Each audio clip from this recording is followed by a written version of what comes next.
Hello, everyone, and welcome to the Southern Reads Podcast, the show where I talk about books and only books and everything book related. And today I am joined by Miss Nancy Ensley.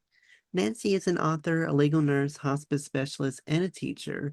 Writing has always been her way of listening to life, remembering the moments that shape her, and processing the experiences that leave a mark.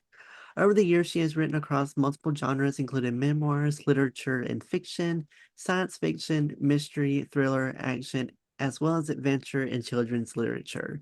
Each story she creates is rooted in family, faith, service, and lived experience.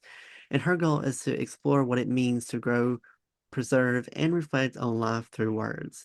Her life and career has been shaped by the commitment to service and a desire to make a difference in the lives of others.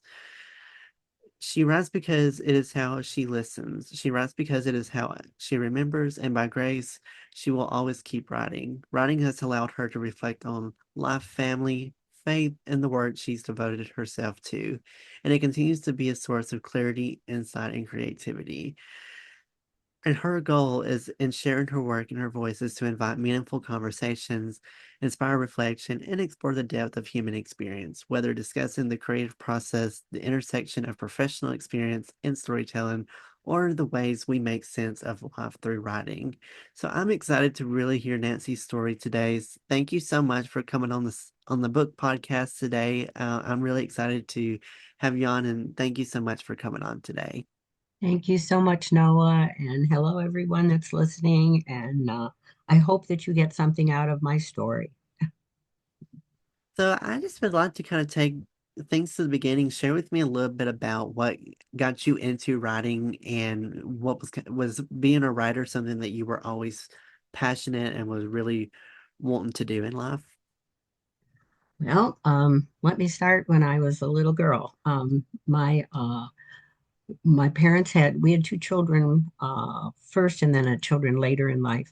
And my father was a photographer. He read books. He had stacks of books. He was a photographic memory. And I remember him reading out loud and then also quoting baseball scores and all of those things. We did have a little difficulty in our childhood, but I won't go into that. It just helps you to understand who I am and why I write. We didn't have a lot of money, so I had one toy, and they would put books, Reader's Digest, newspapers, pictures that my father did in black and white into my playpen with me. And I looked at the pictures and I saw these funny shapes. They were the alphabet. I also saw that the alphabet went into longer things called words.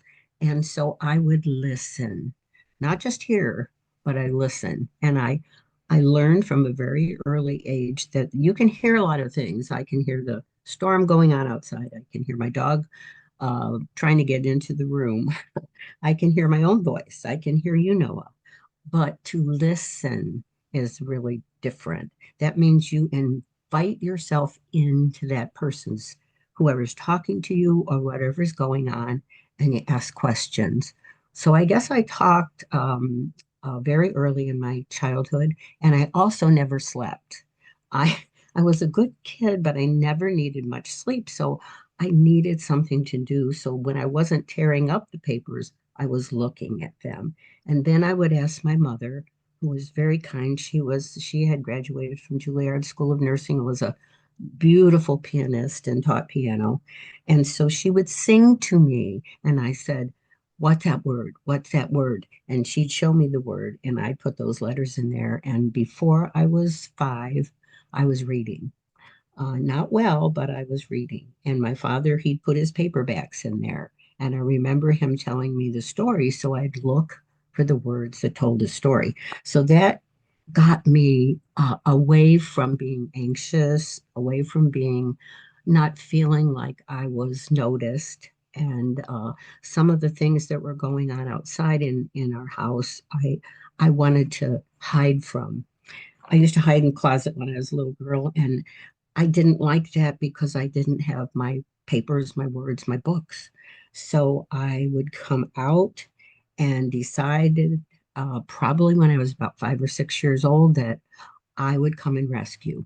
I would be I would be the one that go in there and interfere with anything that was going on and I thought was making me anxious and see if I could make them laugh or tell them a story or make up something.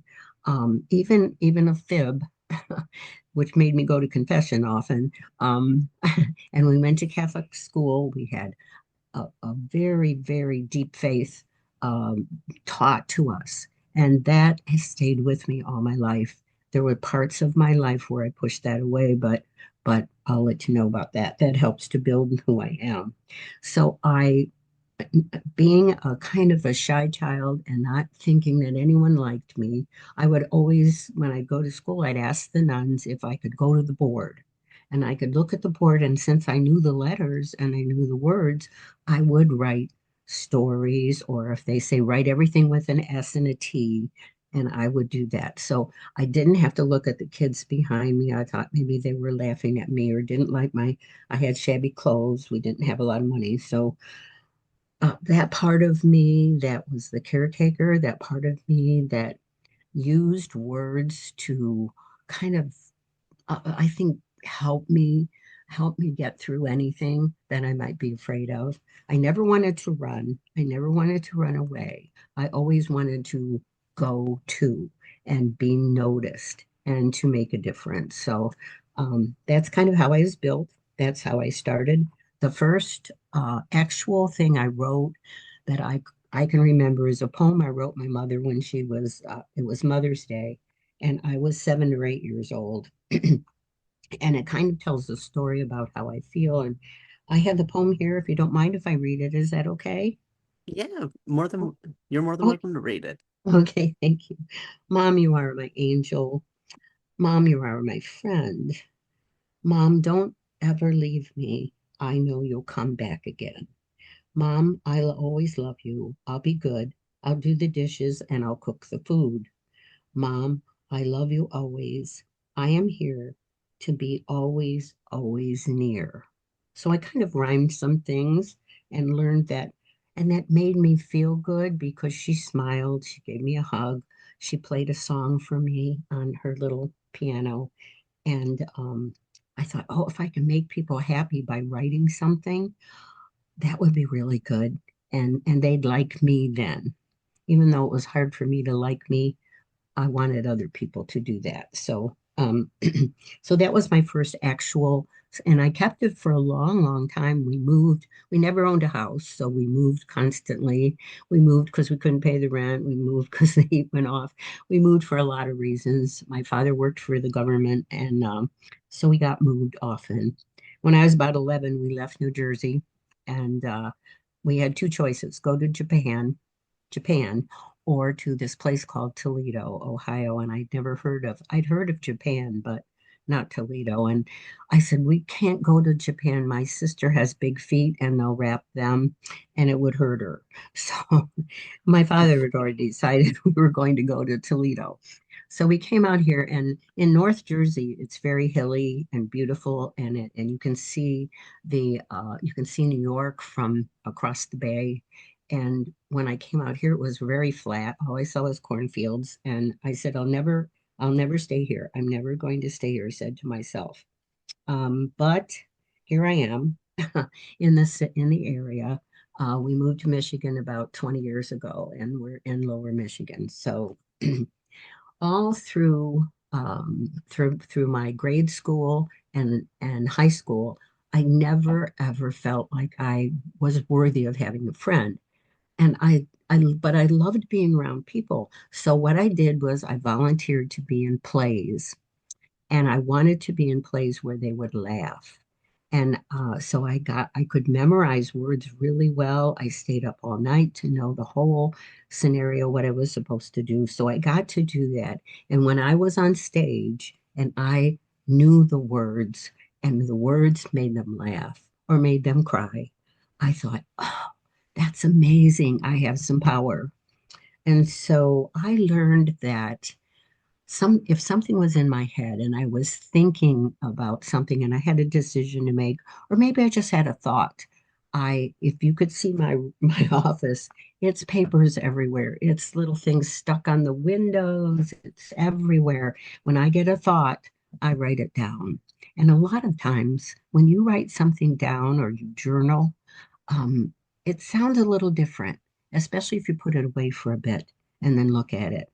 So I've used that scenario for everything I write, when I have decisions to make, even in my work as a nurse and a teacher and a supervisor and owner of a business. I learned that I would have to consciously write it, put it in the computer when computers became popular, and over and over again looking at those words and saying, is this what I want to say to someone? What do I want them to feel? And so that makes listening such a big part of a relationship with someone. So outside of just learning how to write, I learned also how to get along with people, to use a sense of humor, to make sure that I always forgave someone. If someone hurt me, I didn't want to hold on to that albatross of a resentment. So I would pray and I would forgive them. That doesn't mean that I didn't feel bad about something someone did to me, but I couldn't change it.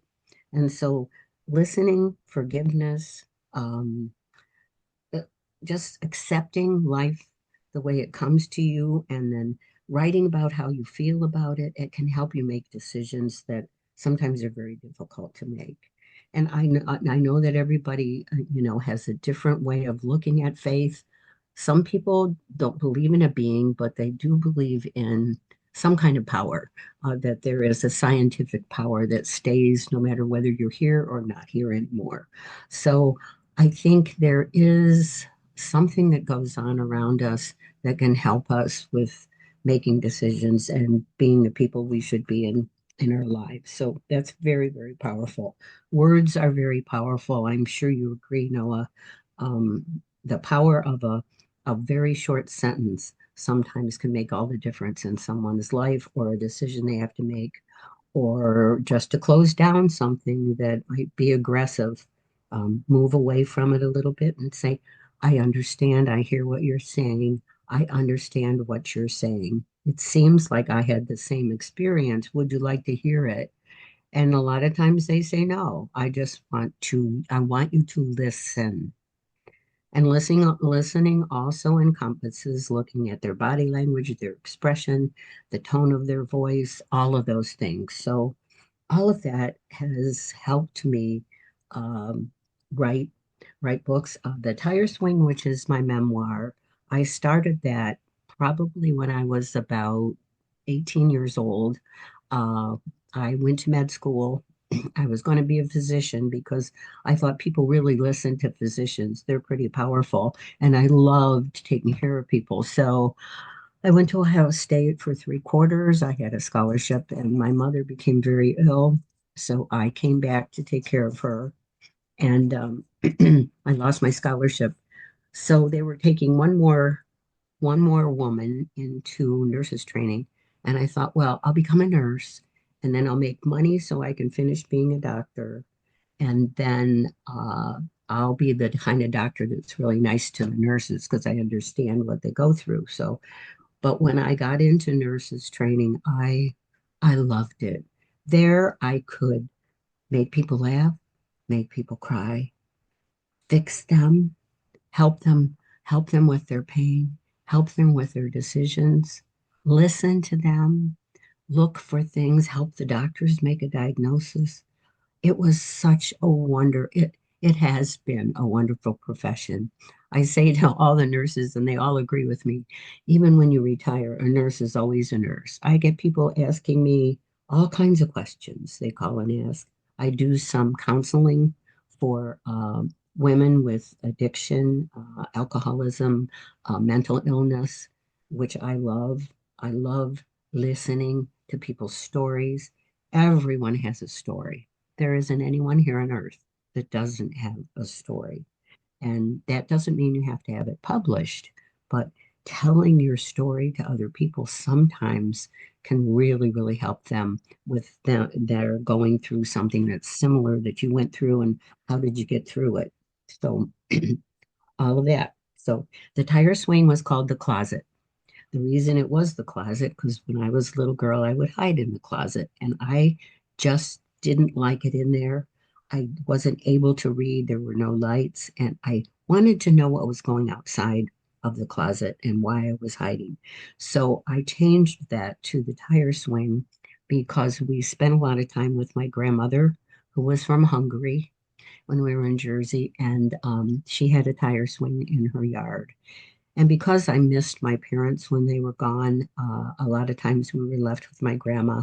I would get in the tire swing. I wrote a poem about it, and it kind of encompassed me. It held me, and later on, when I changed this book to a tire swing, I wrote this poem. The tire swing hung from a tree. It beckoned them, come ride with me. The rubber seat would bruise your thigh, but no one cared when soaring high above the ground. Then touch the sky if you pull and push. Oh my, you may be brave and try to fly. Thus is life, the tire swing. It beckons us to do great things. Sometimes we soar, sometimes we fall. It makes us dizzy when we twirl out of control. But all in all, we have a choice to ride. And so I thought, well, that's a lot like how I felt. I'd go high and look down the road and see if I saw my parents' car, be disappointed when it would go back, but my tummy would feel funny. And so I'd gotta go higher and higher, even over the branch, or I'd have someone help push me, like you do in life. Sometimes you need somebody, you need support people that you can trust, to help you through good and bad in life. So all those things, all the decisions you make. Um, I was asked often why I write in different genres, and I guess you, I guess because I don't sleep much, and I seem to write between midnight and 3 a.m. I invite the people that I want to be in the story into the room with me. I talk to them. I feel like I hear them. I make a kind of a play out of that. And out of that, sometimes, or the experience I had that day, lets me know what I need to write about. After I wrote The Tire Swing, I decided I read every night. I read a book a night, and I love James Patterson, and I love a lot of the mysteries. I thought, I'd love to write a mystery, so I wrote Mitered Corners. I wrote A Rainbow in December. A lot of times, I got the titles from something that happened to me in my life. In nurses training, I'll tell you about the Mitered Corners. The reason I named that book, and it is quite a mystery. A lot of people that I met in healthcare and going across the country in one of the businesses we own together, I I got to talk to a lot of people, and they would tell me their stories.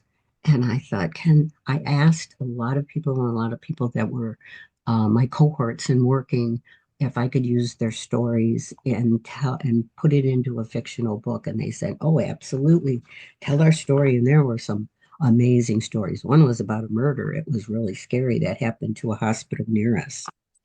So, when I was a first year student, I had a very militant supervisor, and we were in a private room with an older man who was moaning, and I had to practice. And I don't know if you know what mitered corners are because we didn't have fitted sheets back then, so you had to make a perfect 90 degree with the putting the bottom sheet up and then tucking it in so it would stay in. And it had to be perfect. Well, I couldn't because I was listening to the man moan and he kept grabbing for my hand. So I was feeling him touching me. And I stood up to my supervisor, and I was just a first year student. And I said, Mrs. Ludlow, I don't think he cares whether he has the perfect mitered corner. He wants something for pain, and you need to go get it. So I thought, oh boy, you're done. She's going to throw you out of nurses training for sure. Well, she went like that. And she said, young lady, you will practice, and at midnight, I will come in and you will have a perfect minded corner. I don't know how many sheets you have to do it. You will, but I will go get this gentleman something for pain. And she didn't get rid of me, so it must have been okay. So I thought, mitered corners, is it something in your life like a job that you have to do so well, you're earning and need more money? Is that really why you're doing it? Or is the man in the bed or the people you work with more important? Or how that affects them, whatever job you do? Is it safe for them? Is it a good product? Is it something you should research or something you should talk to someone about? Take a risk sometimes, try all kinds of things. I I started working when I was a little girl at my grandma's. She would make us go to work. She said, in her Hungarian accent, she said, "You will work. Every day you work, then you play, then you have some coffee, and then you cook, and then you play, and then you go to bed. That's the day." And so she would make sure that we respected the work ethic. So that carried me through my whole life. Sometimes when a writer, and I know people that have tried writing, you get this writing hiatus where you just can't think of anything, can't go farther, you don't know where your book's going. And that is okay because all of us need to pull back at some time, no matter what's going on with us, just to take a rest, take a breath, just do something fun, take a walk, take a ride, do whatever you want to do. Go buy an ice cream cone, whatever you need to kind of pull back from something. Sometimes from a job, you have to make a decision whether is this the job that I'm doing my best at, or is there something else I need to try to do, even though I'm scared of doing it. Maybe I can try to do that. So I've been a little bit of everything all my life. I work very, very hard. I work every day. I'm going to be 85 years old, believe it or not. And I have 14 grandkids and I have nine great grandkids and six kids. And I just have the best time with them. I can become them. I love to become a 4-year-old and just be silly and make train tracks and make them go uphill and downhill and run around the yard if I can. And so there's a lot in life to enjoy. There's a lot in life to fix. There's a lot in life to listen for. There's a lot in life to believe. So all those things are important to me. Yes, I've made mistakes. I'll tell you a little bit about a part of my life that is in my book that really, really affected how I write. I married and I had 3 kids. And my husband was the head of the pharmacy association here in Toledo. And we went to a lot of parties. And we had never drank alcohol in my house. But I found that I could be freer. I could talk to anybody. I thought it was beautiful. I thought I was the best in the room. I don't know what that did to me, but I had a disease and for 5 to 6 years, I went from being a head nurse, married, to a divorce, to losing my house, to losing my children, to losing my connection to my faith, and to almost losing my life. So, anyone out there that has something, an addiction or an alcoholism or mental illness, please, please go get help. Get someone that you can trust, get a physician, a doctor, a counselor, anyone that you can trust and talk to, a priest, anyone, and make sure that you just hold on to life as best you can. So I have I have been over that for 42 years. I have had the most amazing recovery in life that I could possibly have. And I've been able to listen to other people and their stories. Oh my, stories that, how did they make it through that? And that has helped me to write stories in different genres, like orphans. I've worked with teens that are close to running away. They feel that they're being bullied and frightened and don't think they're worthy, and their families are falling apart. And so I wrote Orphans about two young boys who lost their parents in two, they're from two parts of the country, and somehow they meet at a bus stop and they get into this dynamic world of terrorists and all kinds of things and all the adventures that they have. They find their brother. They keep looking for their parents. I won't tell you the whole story, but that kind of led to that. So the people that I have heard their stories, they help me to build a story, and then my family too. I love writing children's books. I've got a little squirrel that comes up here outside my office on a fence, and he chatters to me. He thinks I'm on pet, and he thinks he can fly. He's not a flying squirrel. He doesn't have those wings, but he can fly up to the big oak tree that's his home from this bench that we have. And I don't know how he does it, but Sammy Squirrel thinks he can fly and he doesn't have any wings. So I think I'm going to write a book about him. So keep looking, keep thinking, always write down your thoughts. You don't have to show anybody. Keep journals because it will help you get through anything. Um, I've loved my life. I've loved teaching. I got to teach vocational education. I took people that wanted to be in the healthcare um, world to different places, dentist office and hospitals that allowed them to work as aides there. And I loved that. I taught math and science and teenagers. I just had the best time. They would play tricks on me all the time, and I just loved it. And then I taught coding. I've taught legal nurse consulting. I've gotten to do so many things because that little girl that hid in the closet that was so frightened got out, faced whatever was out there, took some risks, and it, even though I didn't think I could do a lot of things, I just tried it. There's always something I tell people. I said, you got to study about what you're making a decision about. So it's like someone getting on stage that hasn't read the play yet. So you have to be careful about that. You do your research when you're going into something and take a risk, but go ahead and try it because it'll give you an exciting life. Um, so I'm doing all the talking. What do you want to ask me, Noah? I think one of the big questions I have is, you've worked multiple jobs and you've been in healthcare for a very long time. How was your work in healthcare and hospice shaped the way that you approach storytelling across multiple genres? Yes, when when you go into healthcare, you don't know a lot of times where you're going to be, what setting you're going to be in. I got to work at hospitals, nursing homes, private case working, of the business end of it, which I never liked. I never liked politics, but I had to learn how to live in that setting. So I got to do a lot of different things in the healthcare.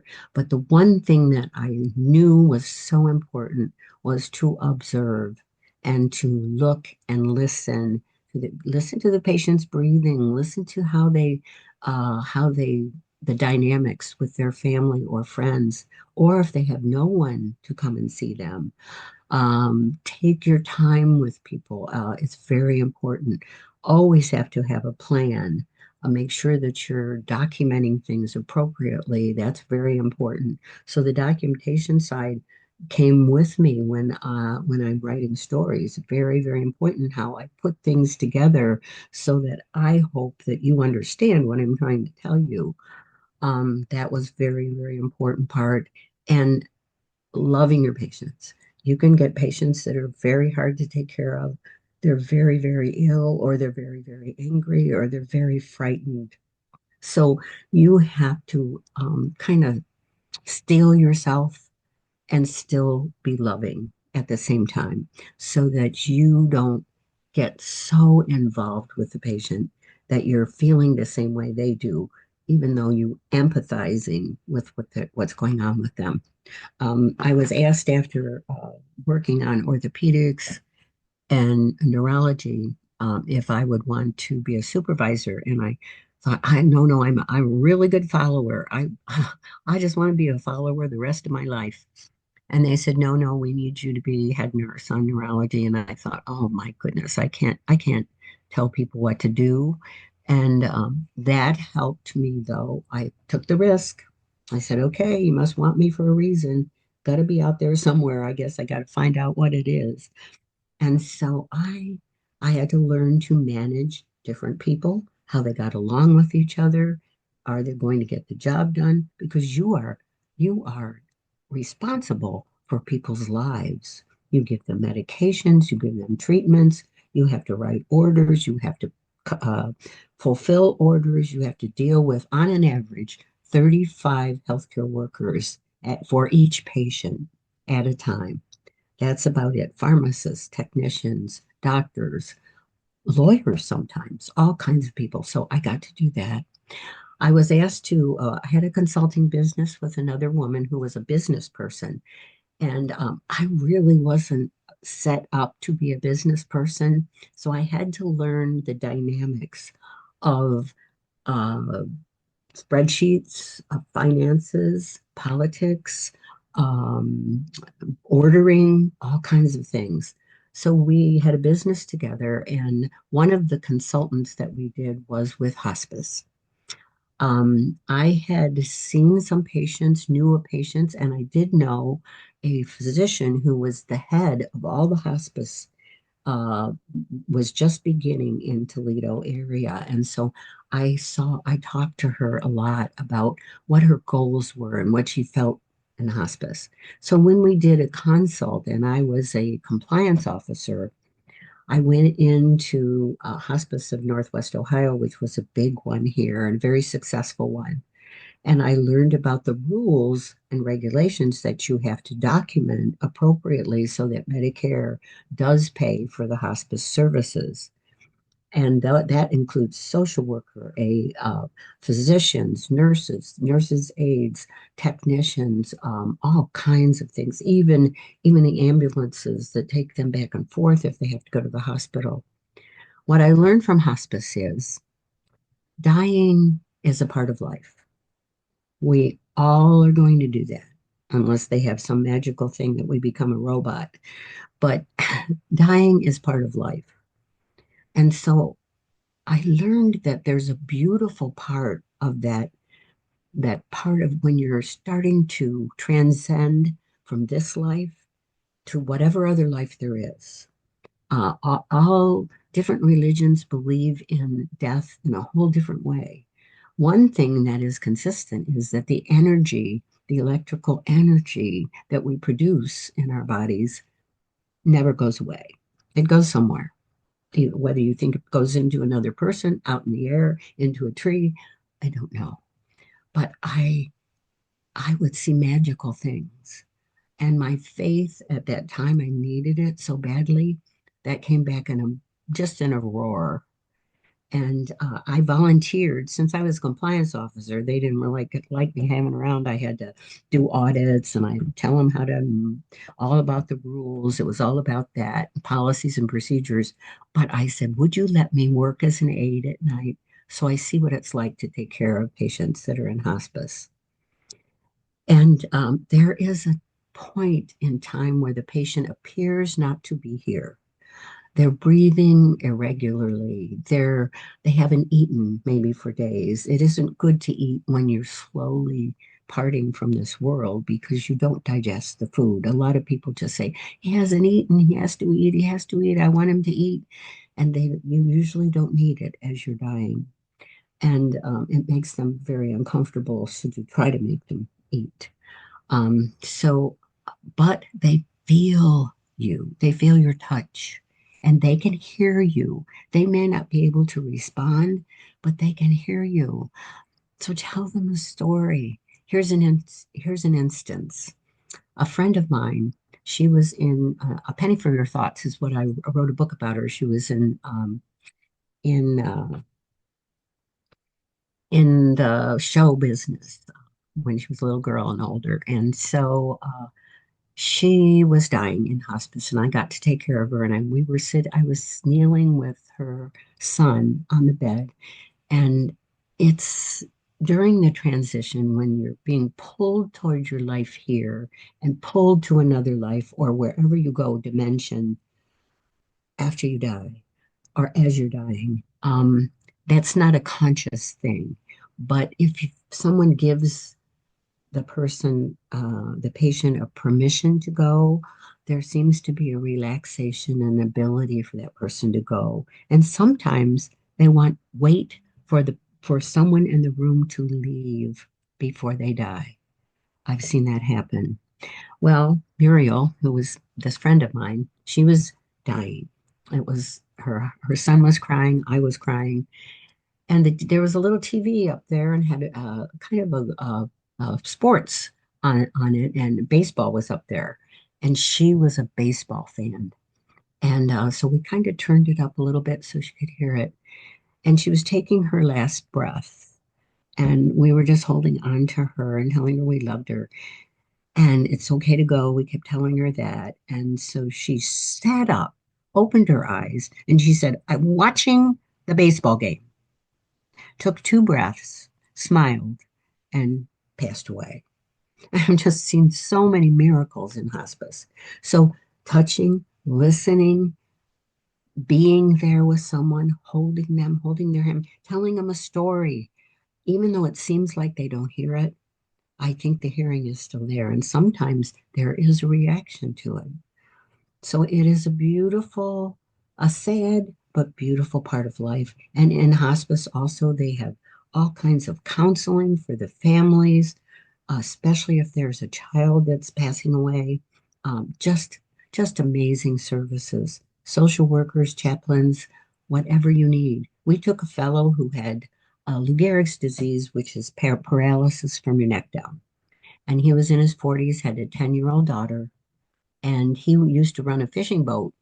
uh, my husband and I had a boat, so we arranged for him to come with his father, with his nurse. His an RN was a young man, with my husband and my brother-in-law and a supervisor, and we helped him hold the fishing pole to catch some fish.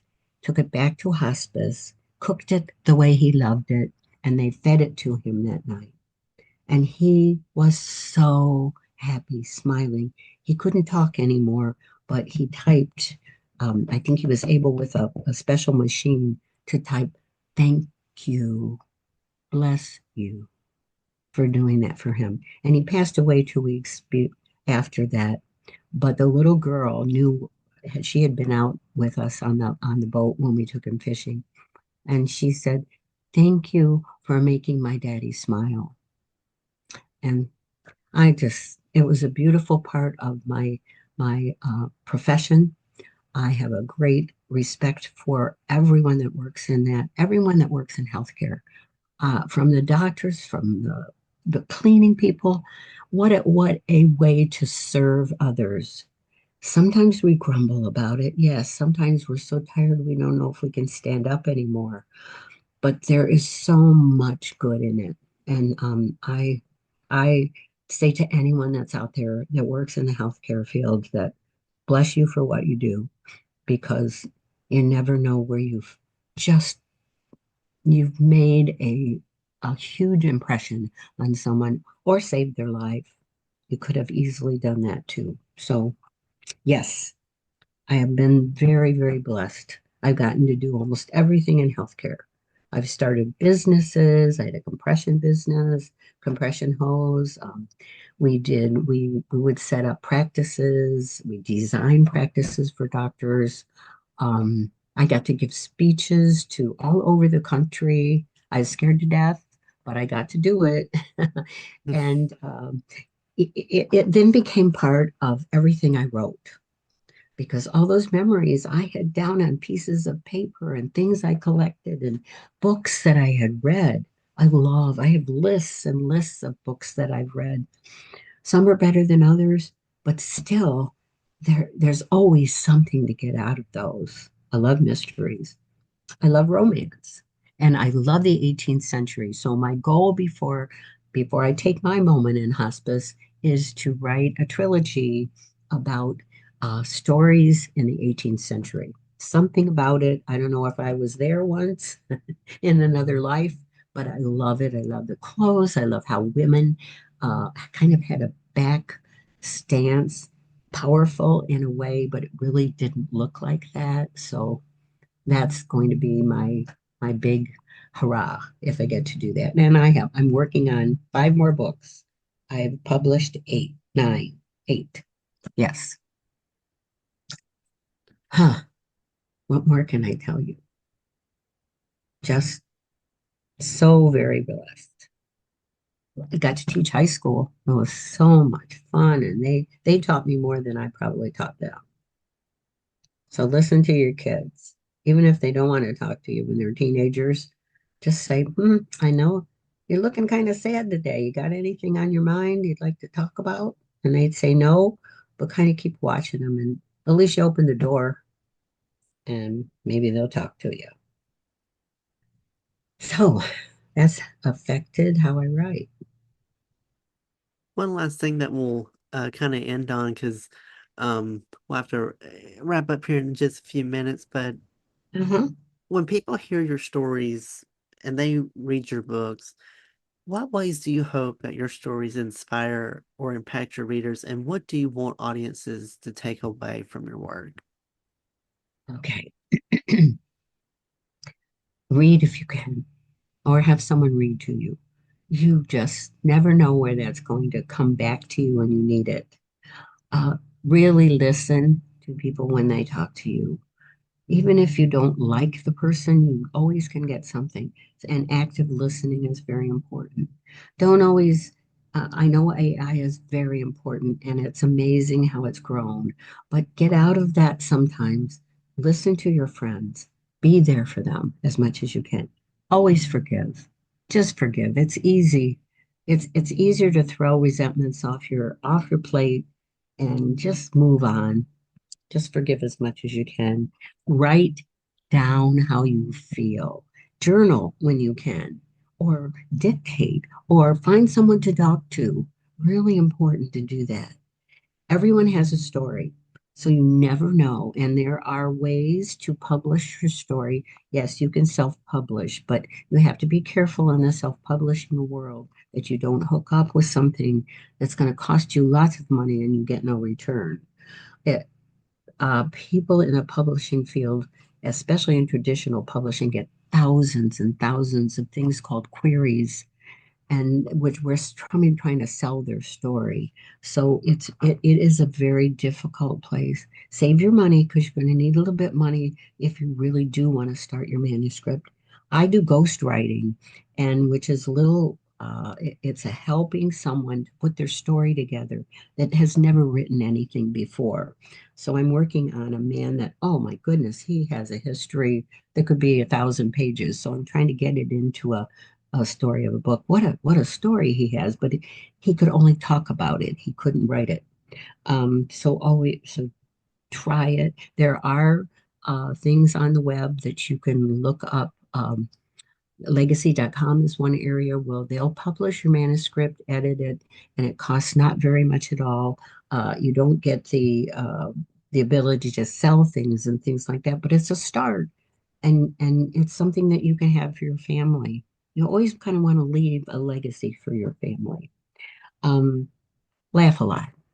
Just have a good time, even if it's something silly. I know you got a lot of people that are out there that are young, or even older people. They look at Facebook and Instagram and all those places. Find something that'll make you laugh, not something that makes you feel sad. We need to cry once in a while, so go ahead and do that in private or on somebody's shoulder. That's real important. Every day, get up, look in the mirror, and that person in the mirror is the most important person in that day. And you need to treat that person really well because the God I believe in, or the force, or whatever is out there, made that person for a reason. That person has a reason to be in life, and love that person for that day. Really important.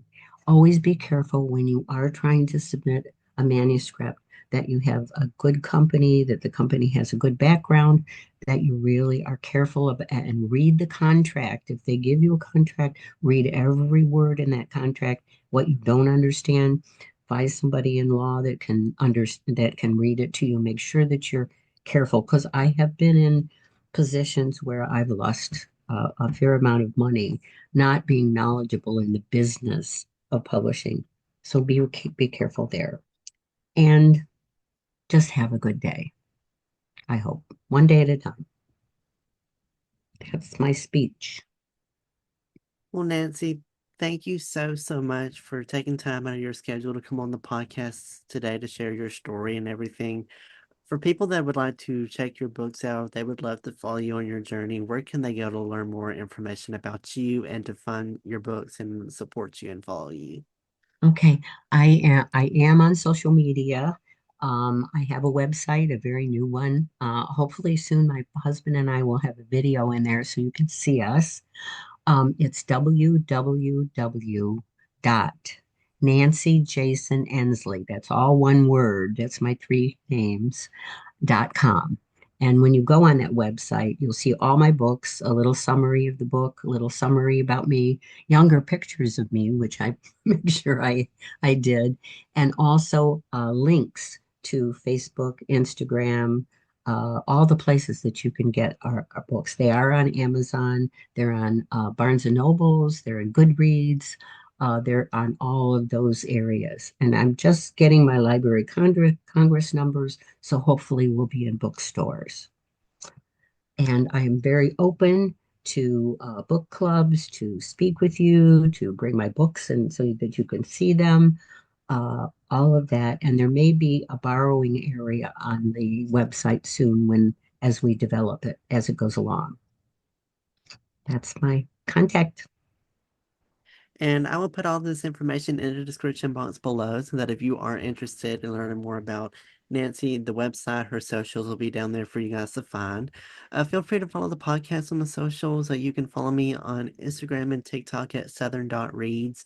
You can also find me on Facebook, Twitter, and YouTube at Noah's Podcast. And you can also check out my website, noahspodcast.com, to learn more about the podcast as well as to find links to my socials and where the podcast is all available. Feel free to follow or subscribe to it so you get notified of when new episodes like this come out. Thank you so much to everyone for tuning in to today's episode. I hope you all enjoyed it. Y'all have a great rest of your day. Be safe, and I will catch you all in the next episode of Southern Reads. Thank you, Noah, very much. And thank you, everybody, for being here. Take care of yourself.